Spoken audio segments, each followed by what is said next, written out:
चल इसके बाद है aromatic nucleophilic substitution. Aromatic nucleophilic substitution. Aromatic nucleophilic substitution में क्या होता है, तो इसमें बताते हैं हम लोग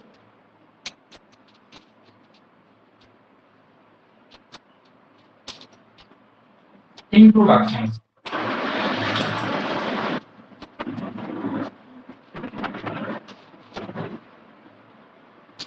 तो इंट्रोडक्शन में हम बताते हैं the replacement of a hydrogen is a substituent on a aromatic ring by a nucleophile is known as a aromatic nucleophilic substitution. यदि हाइड्रोजन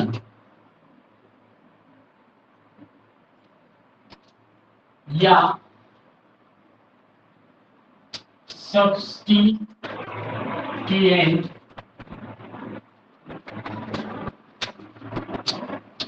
या लिविंग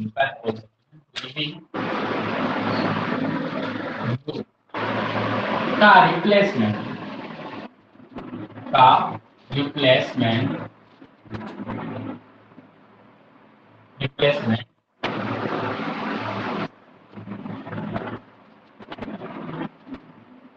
एरोमेटिक रिंग में किसी न्यूक्लियोफाइल के द्वारा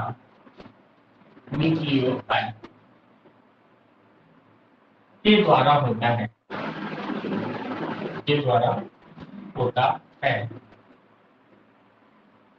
तो न्यूक्लियोफाइल के द्वारा होता है तो ऐसे न्यूक्लियोफिलिक सब्स्टिट्यूशन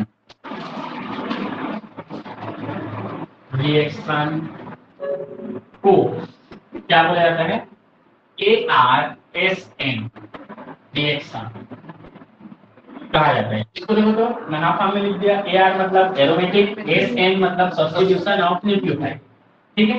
रिएक्शन के नाम से जाना जाता है, ठीक है। अगले से बोलता है कि एरोमेटिक में न्यूक्लियोफिलिक सब्स्टिट्यूशन इसलिए होता है क्योंकि एरोमेटिक कंपाउंड के पास लोन पेयर इलेक्ट्रॉन या पाई बॉन्ड होते हैं। देखो एरोमेटिक कंपाउंड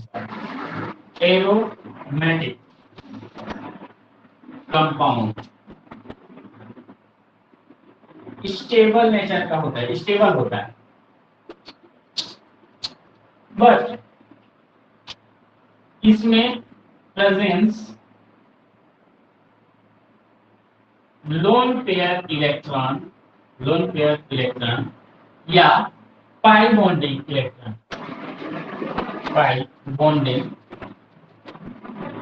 इलेक्ट्रॉन के कारण इसमें न्यूक्लियोफिलिक सब्स्टिट्यूशन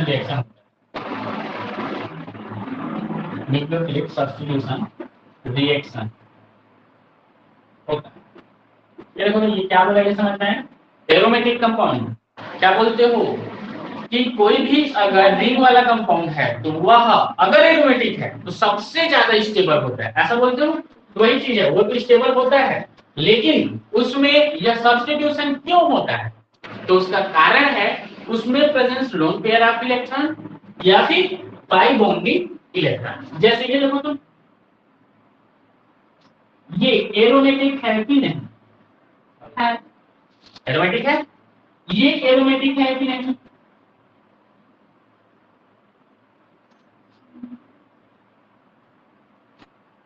है, लेकिन उसमें सर दो ही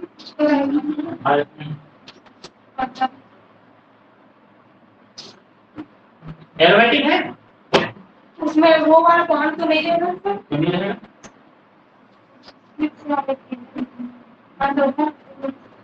तुम इस पे याद कर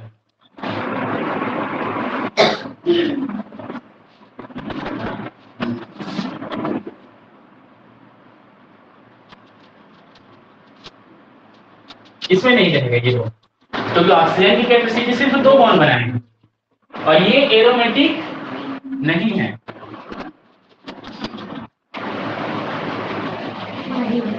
क्यों नहीं है? क्योंकि इसमें कंप्लीट कन्जुगेशन है। कंप्लीट कन्जुगेशन नहीं है। ये देखो, ये अल्टरनेट में इससे हो जाएगा, ये यहाँ जाएगा, ये यहाँ आएगा, ये यहाँ आएगा, लेकिन यहाँ पे तो खाली हो गया ना। हाँ, इस बोलो क्लियर है? तो ये क्या है हमारा एरोमेटिक, ये भी हमारा क्या है तो एरोमेटिक, और ये भी क्या है हमारा नॉट एरोमेटिक। क्लियर है ये चीज? चलो इसके बेसिस पर आगे देखिए। तो ये चीज समझ में आ गया। तो लोन पेयर के कारण होता है जिससे एरोमेटिक रिंग में सब्स्टिट्यूशन इजीली रिप्लेस नहीं किया जा सकता। यहां पे लिख सकते हो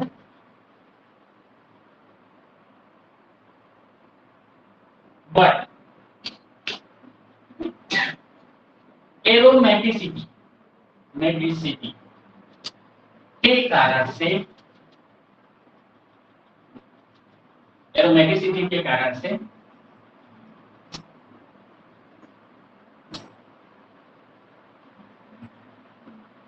SN रिएक्शन, एरोमेटिसिटी के कारण से SN रिएक्शन इजीली नहीं हो पाता। बट को हटाओ, ऐसे लिखो एक पॉइंट बना। एरोमेटिसिटी एरोमेटिक कंपाउंड होता है, एरोमेटिक कंपाउंड में एरोमेटिसिटी होने के कारण से यहाँ पे SN जो रिएक्शन, ठीक है, वह क्या होता है इजीली नहीं होगा, इजीली नहीं कर पाएंगे उसको। क्यों? क्योंकि उसकी स्टेबिलिटी के कारण। बात है ठीक है? इस बेसिस पर इसको देखिए। आगे देखिए इसमें, तो इसमें आगे बोल रहा है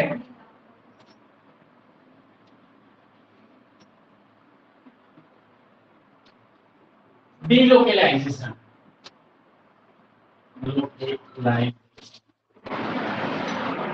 डिलोकेलाइजेशन देखना, देखो तो एक एग्जांपल में हम लोग, तो एक रिंग दिया हुआ है, देखो तो ये बेंजीन रिंग है और यहां से एक लिविंग ग्रुप जुड़ा है। एल क्या है? तो एल है हमारा लिविंग ग्रुप, और ये नीचे वाला कंपाउंड क्या है हमारा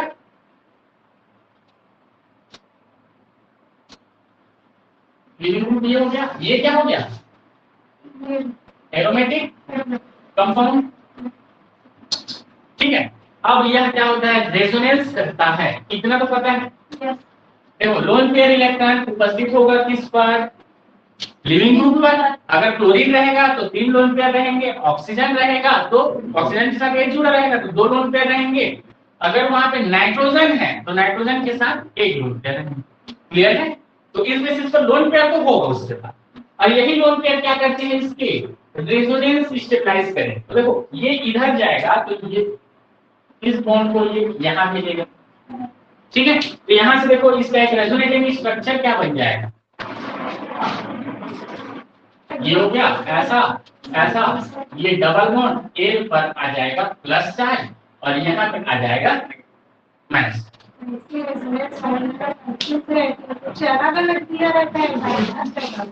हाँ, उसमें बुक में क्रम से नहीं देता कभी भी, इसको दे दिया फिर इसको दे दिया फिर उसको दे दिया फिर उसको दे दिया, ऐसा करता है। बेंजीन का 5 रहता है।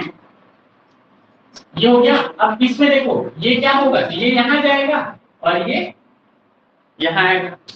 ठीक है, इससे क्या बना, तो इससे बन गया हमारा ये डबल बॉन्ड, ये डबल बॉन्ड एल और इस पर प्लस चार्ज, ये डबल बॉन्ड रहेगा और इस पर रहेगा माइनस।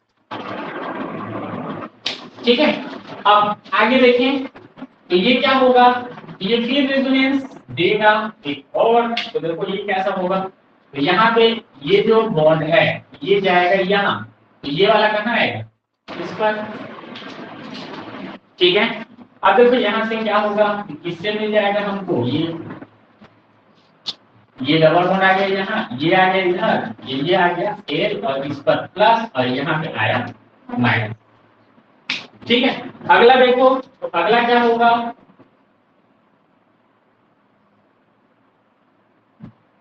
ठीक है, क्या हो जाएगा इसमें, तो इसमें हमारा बन जाएगा जो ओरिजिनल था उसके जैसा एल, और इस पर है क्लियर है। ये कितने, तो मेनली इसके 4 रेजोनेटिंग स्ट्रक्चर हैं। तो देखो, तो ये 2, ये 3 और ये 4 और ये जो है 1 के जैसा।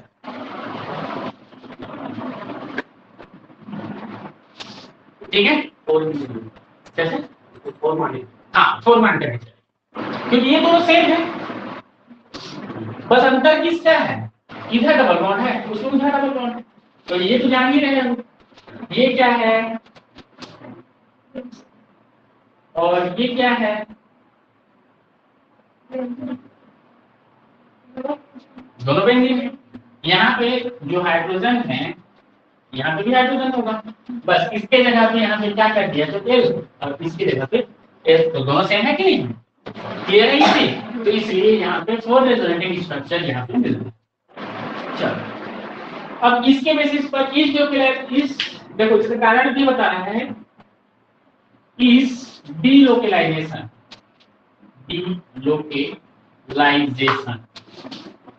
के कारण, इस डीलोकेलाइजेशन के कारण न्यूक्लियोफाइल इजीली अटैक नहीं कर सकता। देखो, सॉल्यूशन में ये रिएक्शन कराओ, सॉल्यूशन में होगा ना, सुन रहे नहीं सुन रहे, सॉल्यूशन में होगा, कहने का मतलब एक डिब्बे में कराओगे। अब ये तुम थोड़ी नहीं जानोगे कि यही उसमें स्ट्रक्चर तो सभी होंगे उसके, मतलब कोई आगे चेंज होकर के ये बना लेगा, कोई ये कोई ये कोई ये कोई ये। अब इसमें क्या हुआ, न्यूक्लियोफाइल कंफ्यूज हो जाएगा, शॉर्ट ऑफ न्यूक्लियोफाइल उसमें डाल दिए, तो वो कंफ्यूज हो जाएगा कि मेरे को जाना है तो जाना कहाँ पे, उसको ऐसा पोजीशन चाहिए जहां पे पॉजिटिव क्रिएट हो रहा हो, ठीक है, तभी तो वो आकर के अटैक करेगा वहां पे। तो देखो, या तो वहां इस पोजीशन पे अटैक कर सकते हैं जहां पे प्लस प्लस नहीं है, मतलब माइनस नहीं है, उस पोजीशन पे अटैक कर सकता है वो। तो देखो, पहला चीज तो एक पोजीशन ये वाला है, तो एक पोजीशन, दूसरा, तीसरा और चौथा, देखो चौथा यही वाला, ठीक है, तो ये 4 पोजीशन है जहां पे न्यूक्लियोफाइल जा सकता है। तो देखो, वो क्या होता है, इजीली उस पर अटैक नहीं कर सकता, क्योंकि बहुत सारे रहेंगे ये स्ट्रक्चराइज। अब वो ये है कि कुछ इसके साथ जाएंगे, कुछ इसके साथ जाएंगे, कुछ इसके साथ जाएंगे, कुछ इसके साथ, कुछ इसके साथ, क्लियर है। तो इसलिए बोल सकते हैं हम लोग कि यह इजीली अटैक नहीं कर पाता है पर्टिकुलर पोजीशन, ठीक है, तो ये नहीं कर सकता है पर्टिकुलर पोजीशन, को लिख सकते हो पर्टिकुलर पोजीशन, ठीक है, तो ये हो गया हमारा। अब इसके बाद आगे देखते हैं,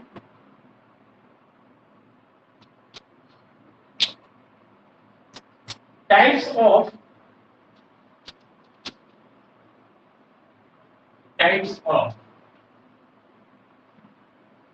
ARSN reaction.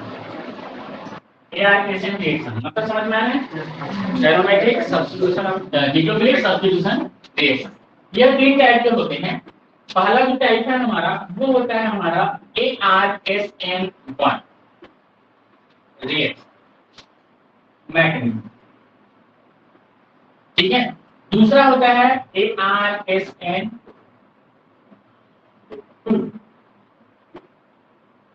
Reaction mechanism,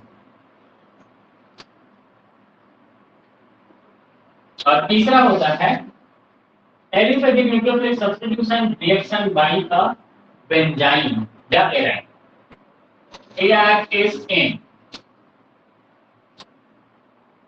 of benzene या फिर एराइन। 3 टाइप के यहाँ पे हम लोग न्यूक्लियोफिलिक सब्स्टिट्यूशन देखेंगे, इसमें एरोमेटिक कंपाउंड पर।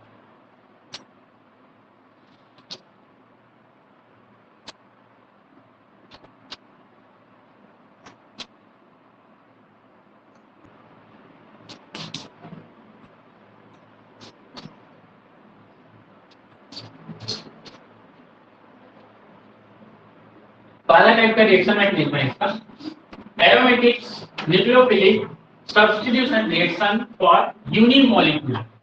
ठीक है, तो इसका देखो, तो इसको फुल फॉर्म में हम क्या बोल सकते हैं, तो इसको फुल फॉर्म देखें तो ये बोला जा सकता है उल्टा,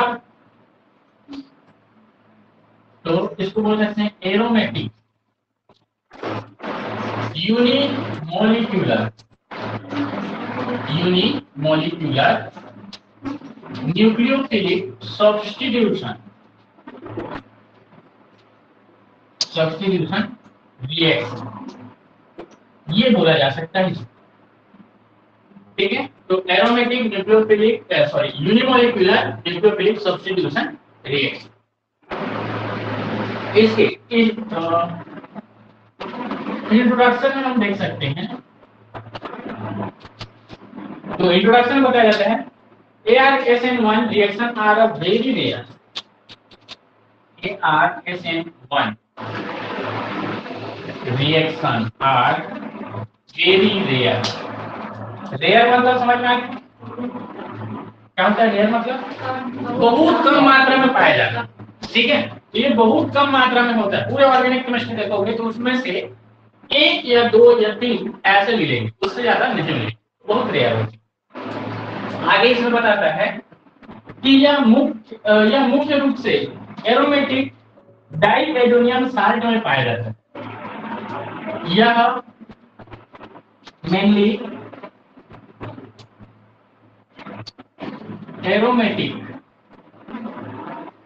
डाइएजोनियम साल्ट रिएक्शन में यह मैकेनिज्म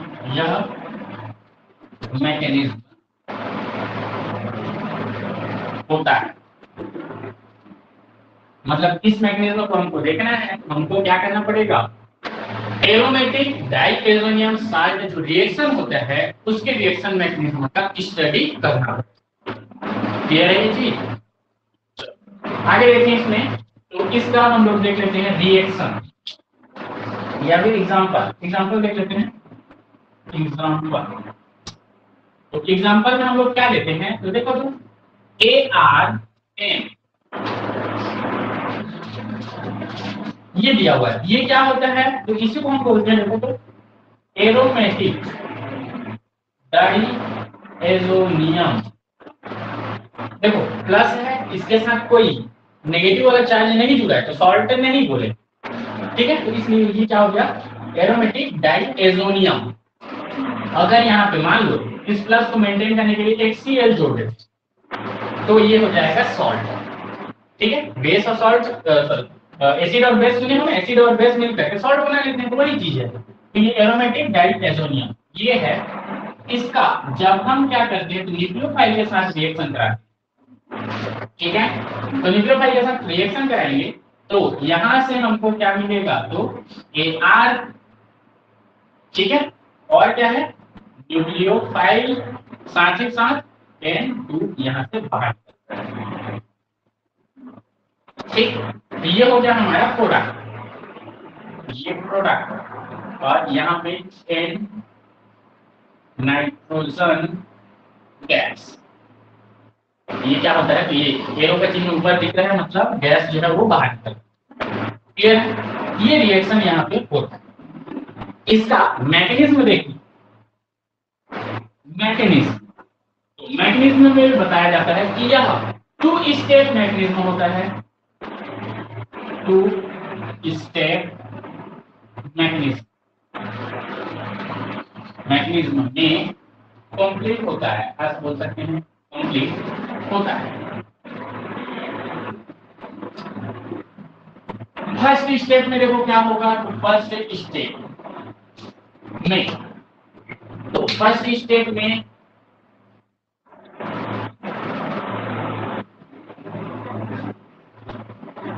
कार्बोकेटायन बनता है। तो देखो कैसे बनेगा, Ar इससे जुड़ा हुआ N ट्रिपल बॉन्ड N, ये दिया हुआ है। नाइट्रोजन 4 बॉन्ड बनाया है, अपने लोन पेयर का यूज करते हैं, किस लिए उस पर है, पॉजिटिव चार्ज। क्लियर है? तो ये क्या करता है, तो इन फर्स्ट स्टेप ये जो बॉन्ड है इसको ये ले लेता है, लेगा तो क्या बनेगा,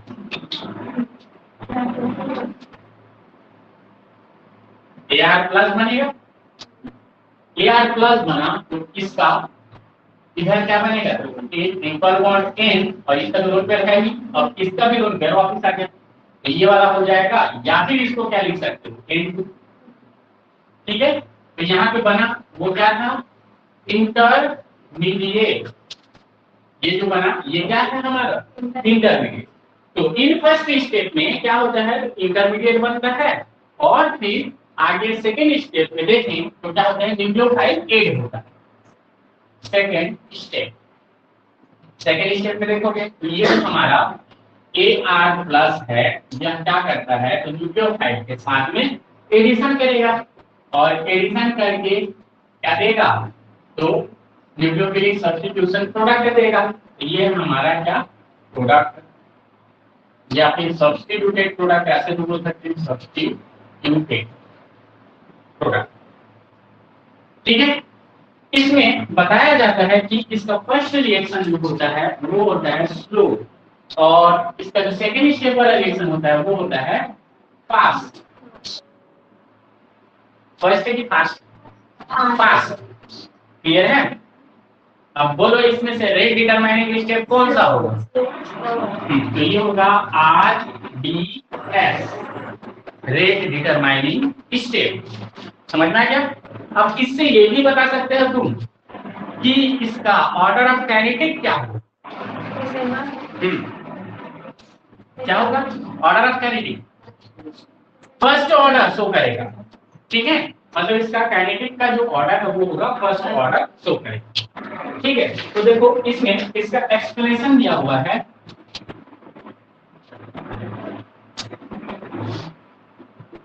एक्सप्लेनेशन। तो एक्सप्लेनेशन हम बता सकते हैं इसमें कि aromatic SN1 reaction, aromatic SN1 reaction are complete in, क्या बोल सकते हो, 2 स्टेप। यह 2 स्टेप में कंप्लीट हो सकता है। In first step, in first step aryl cation are form. देखो इसको क्या बोलते हैं हम लोग, तो इसको बोलते हैं एरिल केटायन, एरिल केटायन या फिर एरिल कार्बोकेटायन, ऐसा भी बोल सकते हैं। ठीक है, एरिल केटायन या फिर एरिल कार्बोकेटायन का फॉर्म होता है।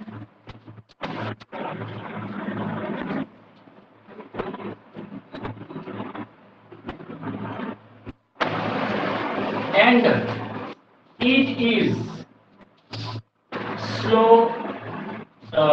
it is rate determining step, rate determining step, because क्यों rate determining step है, because step is slow। देखो इसमें लिख दिया कि फर्स्ट स्टेप में क्या होता है, तो एरिल केटायन बनता है, और साथ ही साथ यह जो स्टेप होता है यह रेट डिटरमाइनिंग स्टेप होता है। क्यों? तो क्योंकि वह स्लो स्टेप होता है। क्लियर है ये चीज? दूसरा इसमें क्या बोल सकते हो, in second step, in second step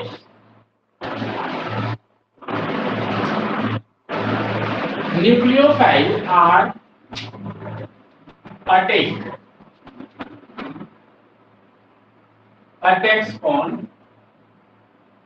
attacks into aryl cation, and form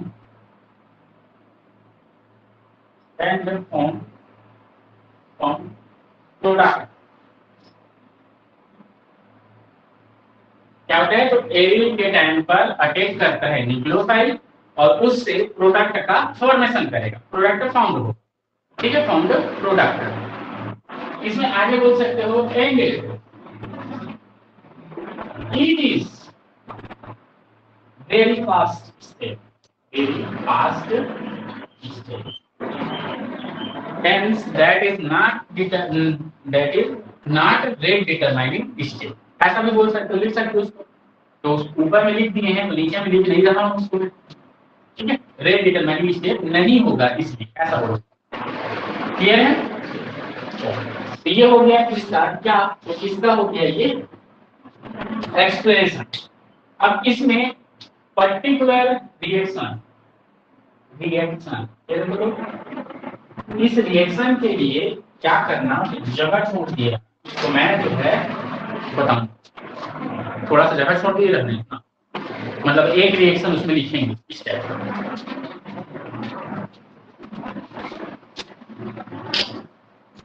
ठीक है।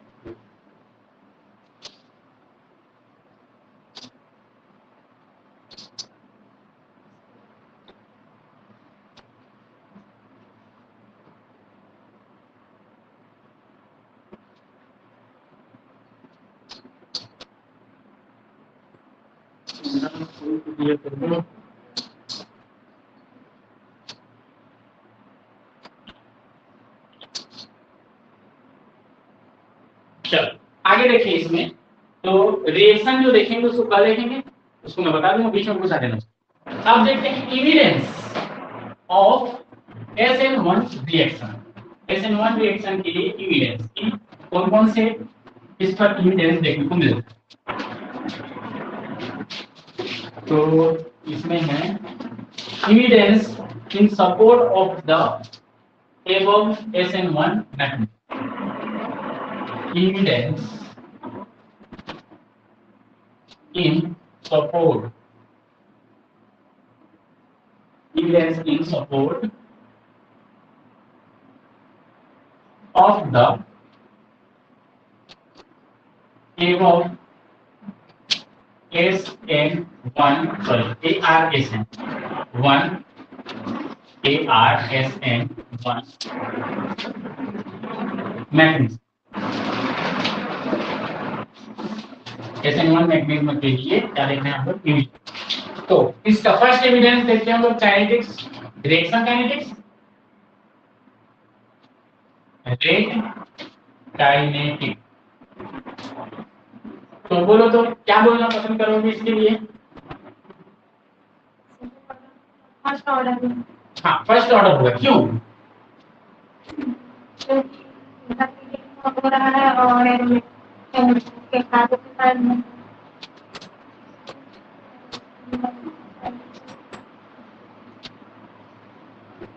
तो होगा जैसे मान हाँ, जो फर्स्ट स्टेप है वो उसका रेट डिटरमाइनिंग स्टेप है, और रेट डिटरमाइनिंग स्टेप में जो उसका रेट है वह सिर्फ और सिर्फ सबस्ट्रेट के कंसंट्रेशन पर डिपेंड कर रहा है, इसलिए वह फर्स्ट ऑर्डर काइनेटिक्स फॉलो करता है। तो यहाँ पे SN1 reaction mechanism first order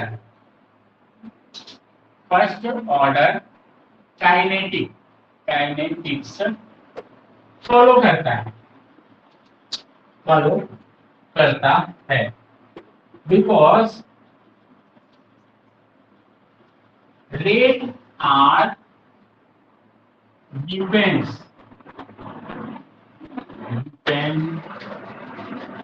on the concentration of substrate only, मतलब किसके कॉन्सेंट्रेशन पर डिपेंड करता है, तो ओनली एंड ओनली सबस्ट्रेट के कॉन्सेंट्रेशन पे रेट जो है वो डिपेंड करता है, इसलिए यह फर्स्ट ऑर्डर रिएक्शन होता है। तो देखो rate is directly proportional to in the concentration of substrate, ऐसा लिखते थे, साथ ही साथ रेट इज इक्वल टू के इन द कॉन्सेंट्रेशन ऑफ सबस्ट्रेट, ऐसा लिखते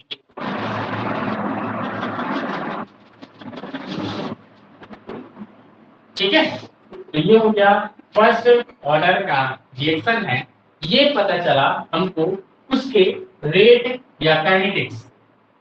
ठीक है, रेट या फिर काइनेटिक्स ऐसा कर सकते हो। चलो ये तो हो गया पहला।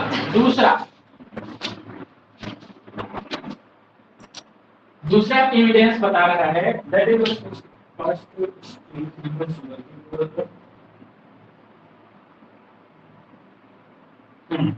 तो दूसरा प्रोसेस है isotopic labelling. Isotopic labelling, isotopic labelling से हमको पता चलता है कि क्या पता चलता है, उसको ये नीचे बता रहा है।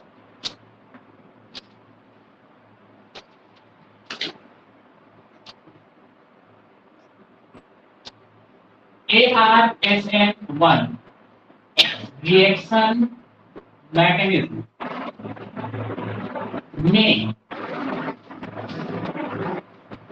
में first step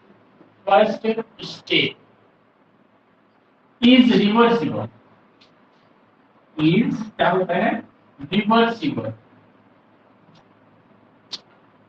and the slow step.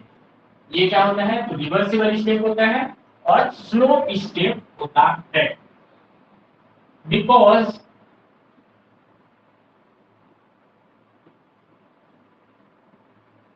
जब क्या करते हैं हम, डाइएजोनियम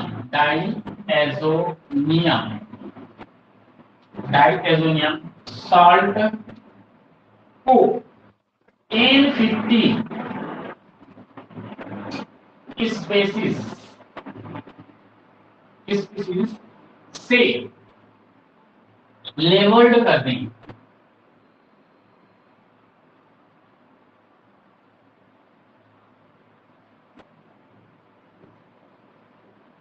लेवल्ड किया जाता है जो कि N14, देखो नाइट्रोजन का कितना होता है, N14 होता है। N14 का क्या होता है, ये N15 आइसोटॉप। ठीक है, आइसोटॉप होता है। तो क्या कर रहे हैं हम लोग, तो डाइएजोनियम जो साल्ट है उसके N जो 14 है, नाइट्रोजन जो 14 वाला होता है, उसको हम लोग लेवल में कर रहे हैं किससे, N15 से। तब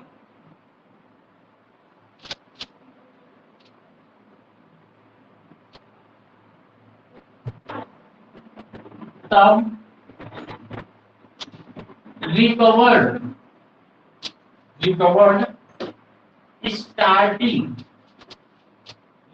स्टार्टिंग मटेरियल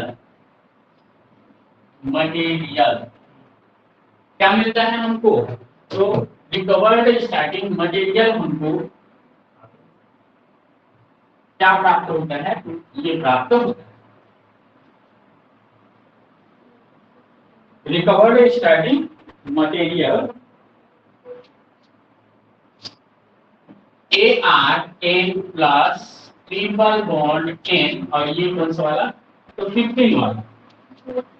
ठीक है, तो ये इसको यहाँ पे लिखते हैं 15N का फॉर्मेशन करता है, का फॉर्मेशन होता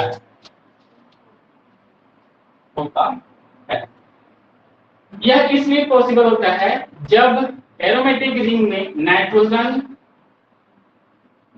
डिटेक्ट होता है तथा उससे बाद में रीअटैक करे। यह ऐसा इसलिए पॉसिबल है क्योंकि इसमें नाइट्रोजन डिपार्चर होता है तथा डिपॉर्चर होता है तथा उसके बाद रीअटैच होता है, अटैच होता है,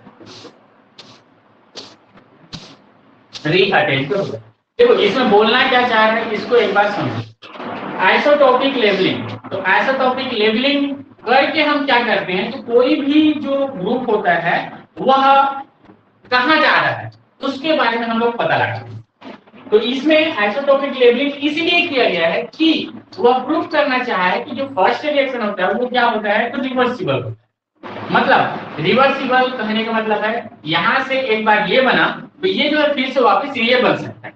तो इसको प्रूफ करना है तो देखो इसमें क्या करेंगे, एक चिन्ह लगा देंगे, रिएक्टेंट में नाइट्रोजन में एक चिन्ह लगा दिए, वह क्या बन गया, ये बन गया, इंटरमीडिएट बन गया। अब इंटरमीडिएट फिर से ये बनेगा तो वही चिन्ह जो लगाए रहेंगे वो इसमें वापस दिखेगा कि नहीं दिखेगा। क्लियर है? तो इससे हमको पता चल जाएगा कि यहाँ से हम इसमें गए और इसमें से ये फिर इसमें बन जा रहा है, कि वो रिवर्सिबल रिएक्शन को प्रूव करे।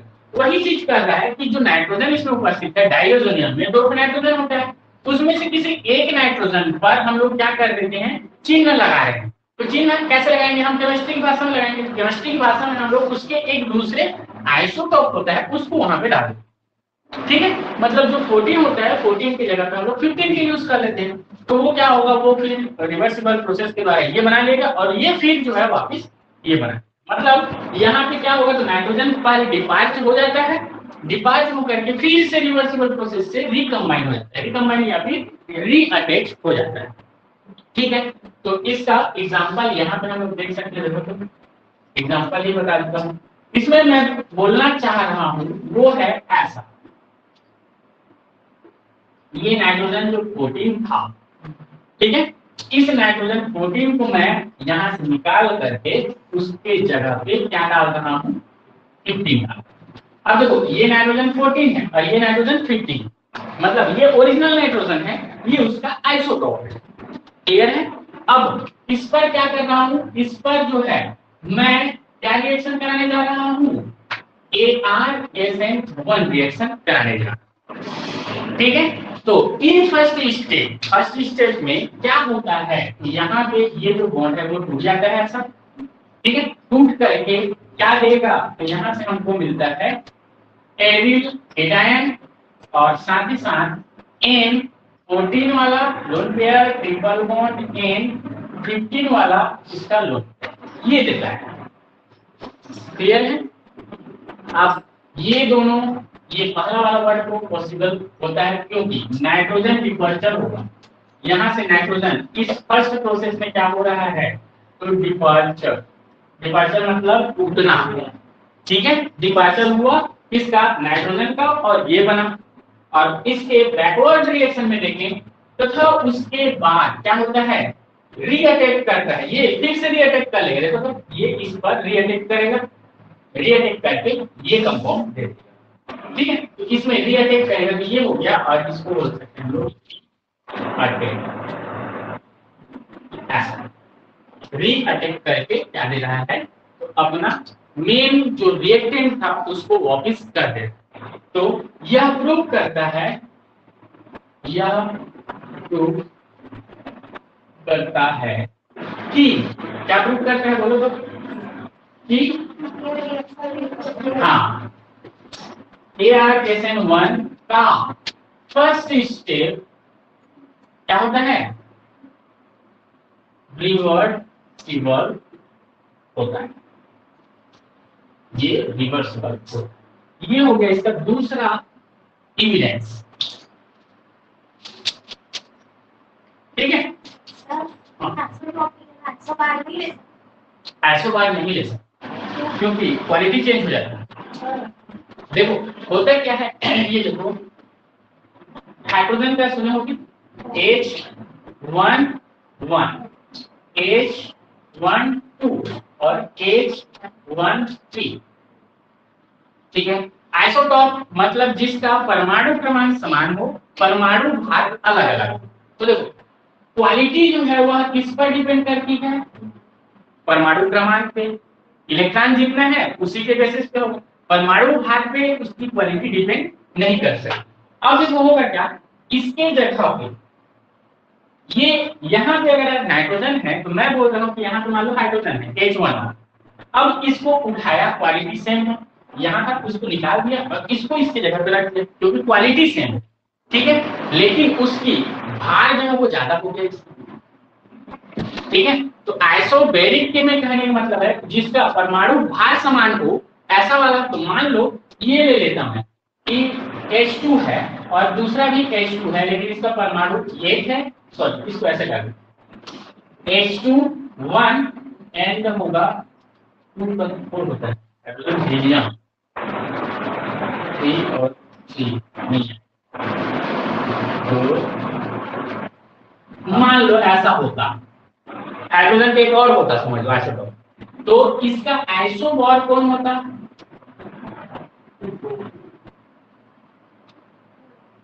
ये होता, इसको हम लोग बोलते हैं आइसोबेन। अब देखो सीक्वेंस इसका क्वालिटी कैसे चेंज हो गया, ये तो गैस है, ये भी गैस है, सेम है क्वालिटी, लेकिन यह इनर्ट गैस है और ये रिएक्टिव गैस है, समझ में आया? अब इसकी जगह पे मान लो ये नाइट्रोजन है, इसके जगह पे हाइड्रोजन ये वाला है और वो वाला क्या है, आइसोटॉप है, मान लो आइसोबार है, तो होगा क्या, एक रिएक्टिव है दूसरा अनरिएक्टिव है, पूरा रिएक्शन ही गड़बड़ हो जाएगा। समझ में आएगा जो बोलना चाह रहा हूँ? अगर इसके जगह पे H4 है ऐसा और ये भी इसके जगह पे मैं HeO2 वाले को ले लेता तो क्या हो जाता, ये रिएक्शन ऐसा नहीं होता, ठीक है। इसलिए हमेशा आइसोटॉपिक लेबलिंग किया जाता है, आइसोबैरिक लेबलिंग नहीं किया जाता, ठीक है। तो ये चीज अच्छा क्वेश्चन था, ये चीज जानना चाहिए, ठीक है। तो आइसोबार का यूज कहाँ पे करते हैं, तो आइसोटॉपिक लेबलिंग के लिए कभी नहीं किया जाता क्योंकि उसकी दोनों की quality different property. Isobar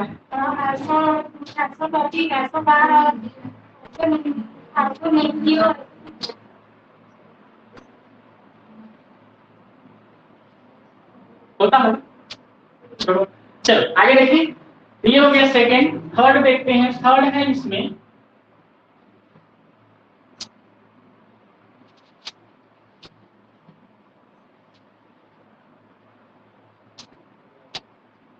ArSN1 reaction are unimolecular, यह क्या होता है, तो यह रिएक्शन यूनिमोलिक्यूलर रिएक्शन होता है। तो कैसे पता चलेगा ये यूनिमोलिक्यूलर रिएक्शन है, तो इसके कुछ एग्जांपल देखेंगे तब हमको पता चलेगा। तो कुछ एग्जांपल देख लेते हैं। एग्जांपल में हम लोग देखते हैं ये AR इससे जुड़ा हुआ है N plus triple bond N, ये है हमारा रिएक्टेंट। अब इस पर न्यूक्लियोफाइल 4-5 को ऐड कराएंगे, तो अगर सभी से सेम टाइप का प्रोडक्ट अगर हमको प्राप्त होता है तो हम बता सकते हैं कि वह क्या होगा, यूनिमोलिक्यूलर, क्योंकि इसके चेंज करने पर इसके प्रोडक्ट के रेशियो में अगर चेंज नहीं होता है तो इसका मतलब है कि इसका जो कॉन्सेंट्रेशन है वही पर डिपेंड करेगा, क्लियर है। तो देखो, तो यहाँ पे अगर मैं H2O ले लूं,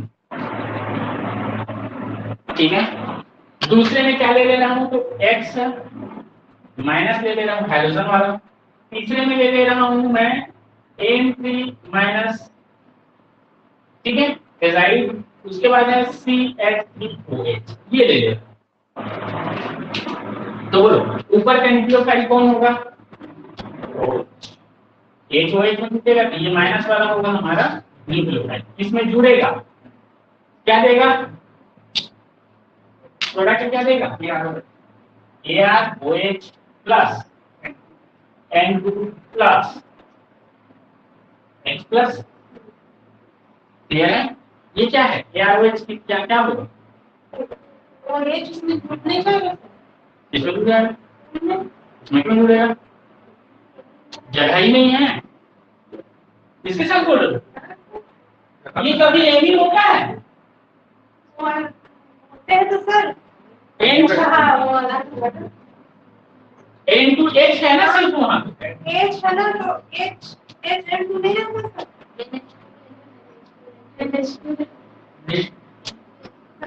HN2 HN2 एमिन होता है NH2 NH2 होता है एमिन। ठीक है, चल समझ में आया ये चीज। तो ये बन गया। दूसरा देखो, दूसरा क्या बनाएगा ARX प्लस N2। ठीक है, तीसरा क्या बनाएगा ARN3 प्लस N2 रिमूव हो जाएगा। तीसरा देखो क्या बनाएगा AROCH3 और है H प्लस और साथ साथ N2। ठीक है, ऊपर वाला क्या है पूछा था मैं। हाँ ऊपर वाला क्या है फिनॉल है। AR के लिए हम लोग ये देते थे ऐसा, ठीक है, और OH जुड़ा हुआ है, ठीक है, ये फिनॉल। थर्ड का वो होता है क्या बोलते हैं, तीन नाइट्रोजन करता है उसको, अभी तो बोला था भूल गया। तो एजिडी सॉरी दो को एजो बोलते हैं, तीन को नेक में देखना क्या बोलते हैं याद नहीं आ रहा, अब भी बोला था जस्ट भूल गया। ठीक है, तो इससे क्या प्रूफ होता है बताओ। ये मतलब सिर्फ और सिर्फ इस सबस्ट्रेट के कॉन्सेंट्रेशन पर डिपेंड कर रहा है, ना कि न्यूक्लियोटाइड। ठीक है, तो इस एग्जांपल से यहाँ पे इसका कंक्लूजन लिख सकते हो।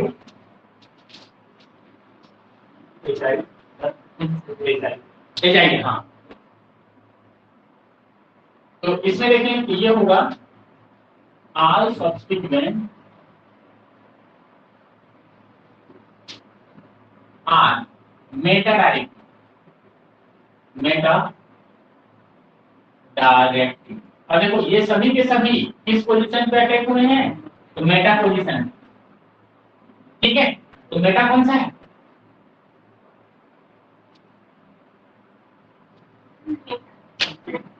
ये देखो,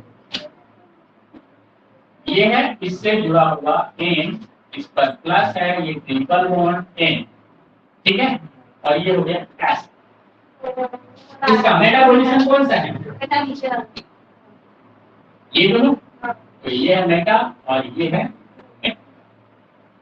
तो सभी के सभी जो ग्रुप जुड़ेंगे वो किस पोजीशन पे जुड़ेंगे, तो या तो इधर के मेटा से या तो इधर। ठीक है, मेटा पे क्यों पॉजिटिव चार्ज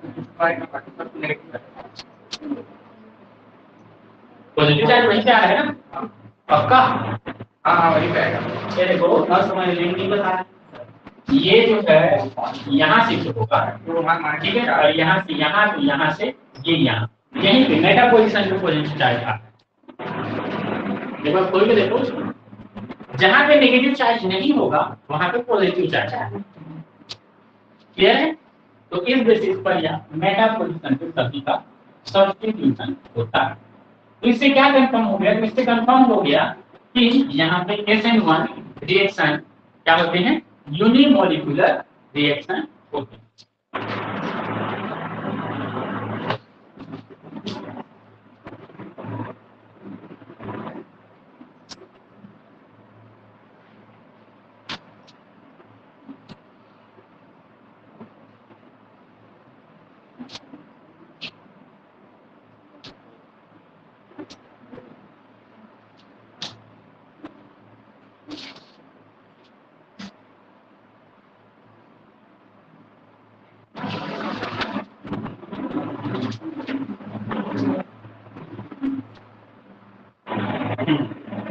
चलो इसका रिएक्टिविटी देखिए,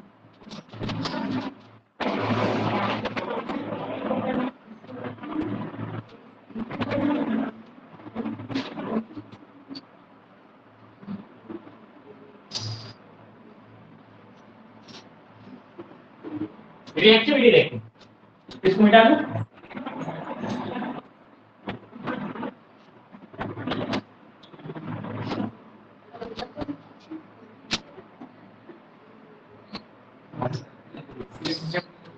हाँ, इसमें है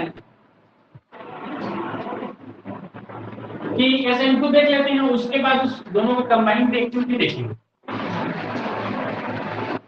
क्या बोलते हैं।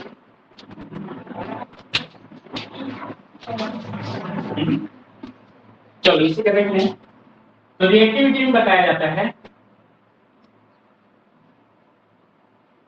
रिएक्टिविटी। तो रिएक्टिविटी में फर्स्ट है इफेक्ट्स ऑफ लिविंग ग्रुप। देखो लिविंग ग्रुप का क्या इफेक्ट होता है उसके रिएक्टिविटी पर, इसके तो ARSN1 रिएक्शन की। तो इसके लिए बताया जाता है कि reactivity is directly proportional to leaving power of the leaving group. तो इसके लिए बोल सकते हैं हम लोग reactivity is directly proportional to the leaving power of the leaving. बोलो लिविंग पावर मतलब समझ में आ रहा है? उस बॉन्ड को छोड़ करके जाने की क्षमता। ठीक है, तो देखो सिंपल सा चीज, इसके एग्जांपल में ArCl,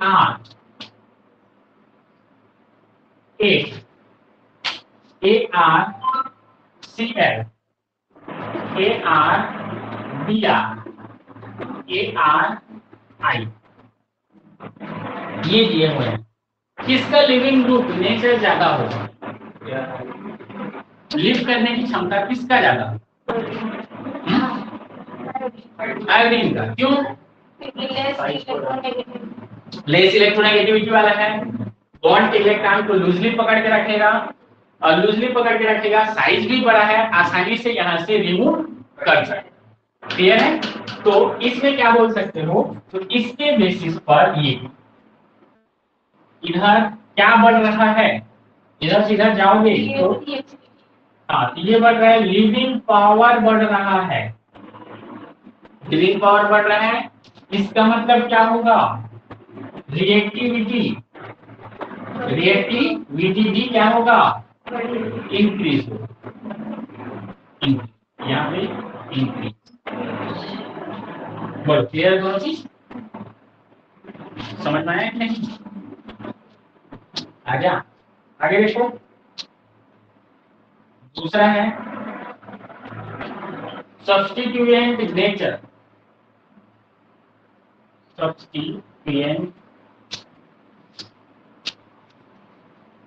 नेचर, सब्स्टिट्यूएंट जो उपस्थित हैं उनका नेचर क्या बात कर रहा है। ठीक है, तो इसमें बताया है कि reactivity is directly proportional to -R-I effect of the group presence on in a ortho and para position। तो किस पर बताते हैं reactivity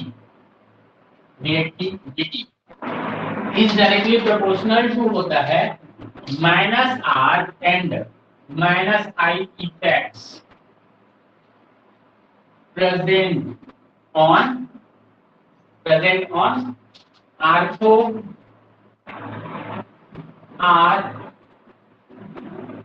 and para position। ये देखो इसके बेसिस पर हम कैसे एक्सप्लेन करें। तो इधर तो हो गया है, इसमें बता देता हूँ इसको।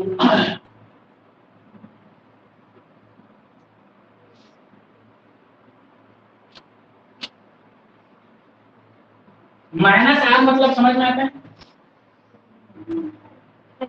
हाँ रेजोनेंस इफेक्ट। ठीक है, तो इसको बोलते हैं नेगेटिव रेजोनेंस इफेक्ट, और उसी को एक नाम और दिया जाता है, क्या होता है, नेगेटिव मीसोमेरिक इफेक्ट। रेजोनेंस इफेक्ट में थोड़ा सा कंफ्यूजन लगा, माइनस पर कैसे होता है, लेकिन मीसोमेरिक बोल रहा है तो वो समझ में आ रहा है। ठीक है, इसको माइनस आर या फिर माइनस एन दोनों से इसको दिया जाता है। ठीक है, एक और लिखा हुआ देखो तो माइनस आई क्या होता है, नेगेटिव, हाँ इंडक्टिव इफेक्ट। तो इसमें क्या बताओगे, नेगेटिव इंडक्टिव इफेक्ट। तो अब इसका ऐसा ग्रुप हमको देखना है जो कि माइनस आर दे या तो माइनस एन दे या तो माइनस आई दे। क्लियर है? तो देखो तो माइनस सी एल माइनस, ये देखो तो माइनस सी एल माइनस नहीं है, सी एल माइनस है। बोलो ये कैसा ग्रुप है, NO2 माइनस, ये कैसा ग्रुप है, CH3 प्लस, ये कैसा ग्रुप है, और NH2 माइनस, ये कैसा ग्रुप है, I माइनस, ये कैसा ग्रुप है, OH माइनस, ये कैसा ग्रुप है।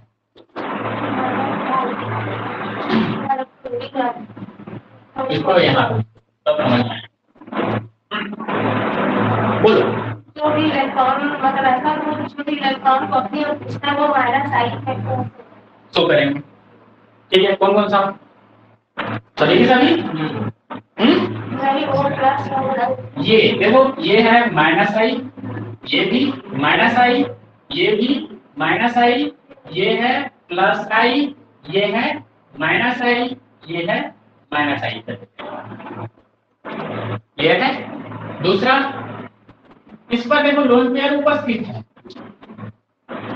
इस पर भी लोन पेयर है, यहाँ पे इस पर भी ऑक्सीजन पे भी लोन पेयर है, प्लस नाइट्रोजन पे भी है, इधर और कहीं पे नाइट्रोजन पे है, आयोडीन पे है 3 लोन। ठीक है, तो इसमें से बताओ मेरे को कि कौन माइनस आर इफेक्ट देगा या माइनस एन इफेक्ट।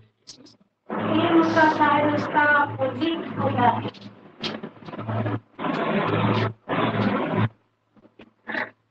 बोलो एन इफेक्ट है, रेजोनेंस करना चाहिए वह दूसरे कंपाउंड के साथ। जैसे सिंपल सा चीज ये सुनो, ये दिया हुआ है OH, तो जो माइनस आई है वो सब देंगे। तो देखो बोलो तो सभी के सभी क्या देंगे, रेजोनेंस देंगे। लेकिन ध्यान दो, रेजोनेंस 2 टाइप का होता है, प्लस और माइनस। प्लस मतलब अपने से दूसरे की ओर देना, और माइनस मतलब दूसरे से अपने ओर खींचना। जो माइनस आई है वो प्लस। तो देखो सिंपल सी चीज है, ये देगा प्लस एन, ये देगा प्लस एन, ये देता है माइनस एन या फिर माइनस आर। ठीक है, और ये देता है, ये तो कुछ देता ही नहीं एन में, ये देखोगे तो ये क्या देता है, तो प्लस एन, और ये क्या देता है, तो ये भी प्लस एन। क्लियर है? देखो मैं बोला, ये देखो इस पर लोन पेयर है, ये रिंग की ओर देगा ऐसा, तो ये प्लस है। ठीक है, दूसरा, इसी के दूसरा एग्जांपल बता देता हूँ, नाइट्रो वाला लोन पेयर रहता है और इससे जुड़ा हुआ डबल बॉन्ड O, और ये रहता है ऐसा बाहर की तरफ, कोऑर्डिनेट बॉन्ड है। हाँ, तो वो क्या कहता है, इलेक्ट्रॉन को अपने ओर खींचता है। क्यों? क्योंकि देखो ये ऑक्सीजन है, ये इलेक्ट्रॉन इसको ले लेगा, तो ये क्या होगा कि ये इधर जाएगा, ये इधर जाएगा, ये इधर आएगा, ऐसा। क्लियर है? तो ये क्या लाता है, माइनस एम या फिर माइनस आर इफेक्ट, और इसको बोलते हैं प्लस एम या फिर प्लस आर। तो प्लस आई इफेक्ट है, मतलब वो मतलब जो माइनस आई है, माइनस आई का प्लस आई हो जाएगा इसमें, सी। वो माइनस आई ग्रुप है, नाइट्रो ग्रुप माइनस आई ग्रुप है, और माइनस आर ग्रुप है, प्लस आर होता नहीं है। ठीक है, तो देखो ये क्या बोला, ये चीज समझ में आ गया। तो देखो इसमें से, इन दोनों में से प्लस एम है माइनस आई है, उसमें से सबसे ज्यादा इफेक्टिव कौन होता है, plus M more effective than minus I, क्योंकि रेजोनेंस ज्यादा पावरफुल है इसके अपेक्षा इंडक्टिव इफेक्ट की अपेक्षा। इंडक्टिव इफेक्ट टेम्परेरी इफेक्ट होता है, लेकिन रेजोनेंस जो है वह कंप्लीट ट्रांसफर भी कर सकता है। ठीक है, तो इसलिए यहाँ पे प्लस एम ज्यादा डोमिनेट होगा किससे, माइनस आई। तो बोलो तो इसका तो काम ही नहीं, इसका भी काम खत्म हो गया, इसका देखो इसी का काम दिख रहा है हम लोग को, इसका देखो ये भी काम खत्म, इसका ये भी खत्म, ये भी खत्म। जीओसी सुनो कभी, जीओसी जीओसी नहीं, ग्रेट ऑर्थोगोनैलिटी केमिस्ट्री नहीं, जीओसी जनरल ऑर्गेनिक केमिस्ट्री। जब इसको पढ़ोगे ना पूरा डिटेल से, तब ये समझ पाओगे प्लस एम क्या है, प्लस आर कहाँ है, प्लस एन कहाँ है, किसकी पावर कम है, किसकी पावर ज्यादा है, क्यों है, कहाँ है, ये सब। ठीक है, और ये पढ़ोगे किसमें, नेट की सिलेबस। नेट का सबसे पहला टॉपिक है जीओसी, और रियल में एमएससी बीएससी का भी सबसे पहला टॉपिक होना चाहिए जीओसी। और अभी फर्स्ट ईयर में डाला है इस चीज, अभी जो बीएससी फर्स्ट ईयर है ना उसके सिलेबस में डाला है जीओसी, जनरल ऑर्गेनिक केमिस्ट्री का भी पहला टॉपिक दिया है, पहला यूनिट। फर्स्ट ईयर में भी तो दिया था, जीओसी नहीं था, जीओसी नहीं था, लेकिन हाँ, इफेक्ट वाला इफेक्ट था, लेकिन एक जीओसी करके इसमें देखो सिर्फ हम लोग inductive effect, mesomeric effect, resonance को ही नहीं पढ़ते, किसको पढ़ते हैं, इसके साथ साथ एसिड, इलेक्ट्रोफिलिसिटी, न्यूक्लियोफिलिसिटी, बेसिसिटी, उसके बाद है और बहुत सारे इलेक्ट्रोफिलिक नेचर, इलेक्ट्रोफिलिक बेस, ऐसा बहुत सारे पढ़ते हैं। मतलब कंप्लीट वही चीज है जो लिखा हुआ है उसमें, लेकिन ये जीओसी के नाम से नहीं लिखा है।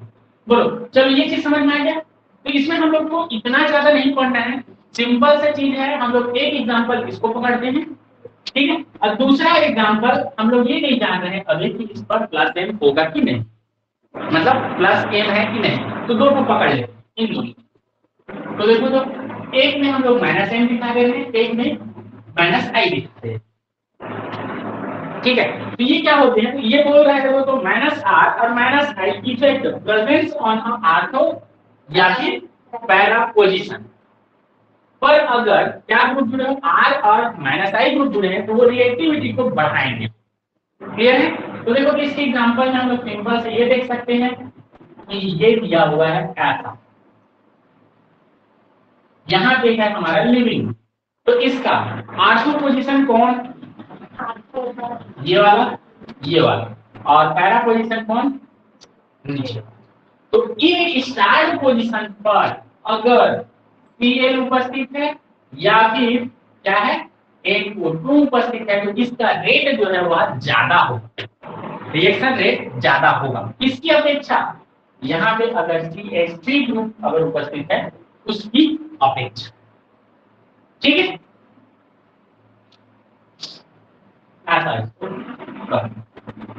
तो इसमें क्रम क्या हो जाएगा, तो इसका क्रम ज्यादा होगा, ज्यादा रिएक्टिविटी किसकी होगी, तो देखो माइनस आर इफेक्ट जो डालेगा उसकी रिएक्टिविटी सबसे ज्यादा, उससे कम इफेक्ट कौन डाल रहा है, तो Cl डाल रहा है, तो वह क्या होगा उससे कम, और सबसे कम किसका, CH3 का।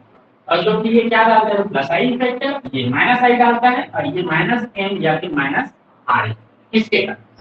तो यहाँ तक इसको इतने में ये चलेगा तुम लोग का काम, ठीक है। तो ये हो गया। आगे देखिए इफेक्ट ऑफ रिंग, थर्ड है हमारा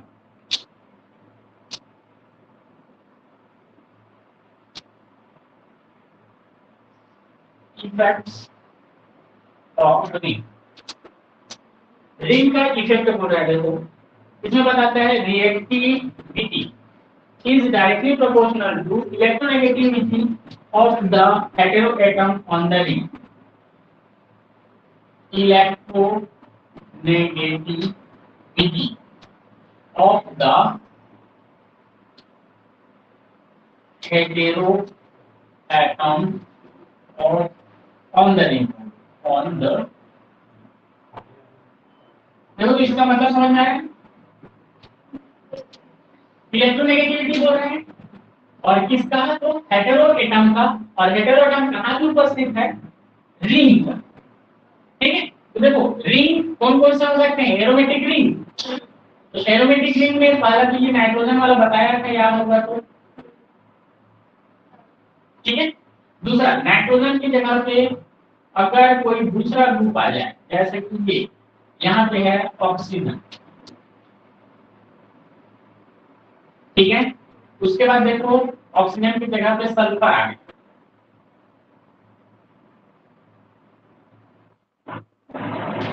ठीक है। और एक और देखो ऐसा, यहाँ पे है नाइट्रोजन और ये डबल बॉन्ड ऐसा और इससे जुड़ा हुआ है। सभी के सभी एरोमेटिक है कि नहीं, एरोमेटिक है कि नहीं है? है कैसे? क्योंकि 6 पाई इलेक्ट्रॉन है सब में, कंजुगेशन में उपस्थित है, ठीक। अब इसमें बता रहा है कि किसकी रिएक्टिविटी सबसे ज्यादा है, बोलो। Hetero atom on the ring, तो जिसकी इलेक्ट्रोनेगेटिविटी ज्यादा होगी और अगर वह रिंग में उपस्थित है तो वह ज्यादा रिएक्टिविटी शो करेगा। तो बोलो किसकी रिएक्टिविटी ज्यादा, ऑक्सीजन की होती है, सल्फर की होती है कि नाइट्रोजन की? किसकी होती है?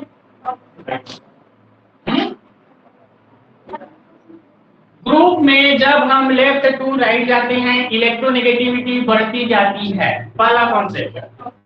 कॉन्सेप्ट, वर्ग में जब ऊपर से नीचे आते हैं तो क्या होती है, इलेक्ट्रोनेगेटिविटी घटती जाती है। समझ में आ गया? चलो, सबसे ज्यादा किसका, ऑक्सीजन, ठीक है। उससे कम किसका, सल्फर का कि नाइट्रोजन का? तो देखो ऑक्सीजन की जस्ट नीचे आता है सल्फर और ऑक्सीजन की जस्ट पहले आता है नाइट्रोजन। तो लगभग नाइट्रोजन और सल्फर का इक्वलिटी दिखाता है। कौन सा रिलेशनशिप?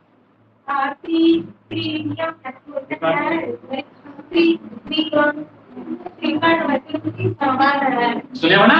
हाँ, उसके बेसिस पर ये दोनों का लगभग से समझ में आया कि किसका ज्यादा किसका कम, ये समझ में आया। कार्बन की जगह पे अगर दूसरा एटम जुड़ जाए तो उसको बोलते हैं हेटेरो एटम। तो ये है हमारा ऑक्सीजन हेटेरो एटम की जो इलेक्ट्रोनेगेटिविटी है वो ज्यादा है, इसलिए वह रिंग इफेक्ट ज्यादा है। क्लियर है? और नाइट्रोजन और सल्फर ये क्या होते हैं, उनसे कम इलेक्ट्रोनेगेटिविटी रखता है, इसलिए वे कम रिंग। बोलो क्लियर है ये चीज? लास्ट है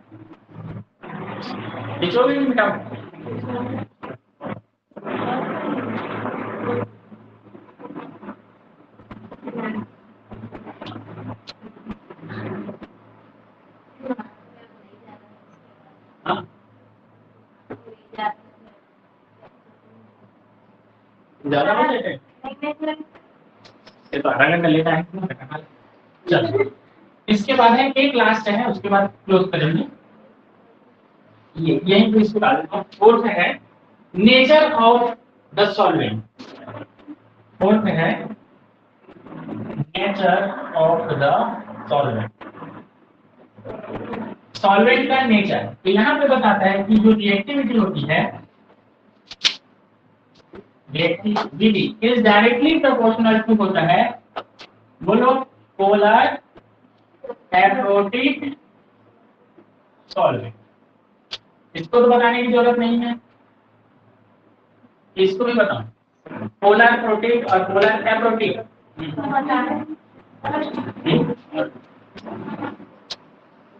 इसको डायरेक्ट,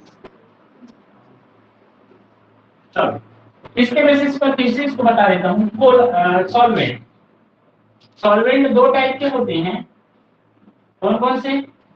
पहला होता है पोलर सॉल्वेंट और दूसरा होता है नॉन पोलर सॉल्वेंट, ठीक है। पोलर सॉल्वेंट दो टाइप के होते हैं, पोलर प्रोटिक और दूसरा होता है पोलर एप्रोटिक, ठीक है। ये नॉर्मल होते हैं। इसमें एग्जांपल सीधा सीधा बता दे रहा हूं मैं। तो पोलर प्रोटिक होता है HCl सिंपल सा, ठीक है। और आगे क्या बोले थे? H2O, ठीक है।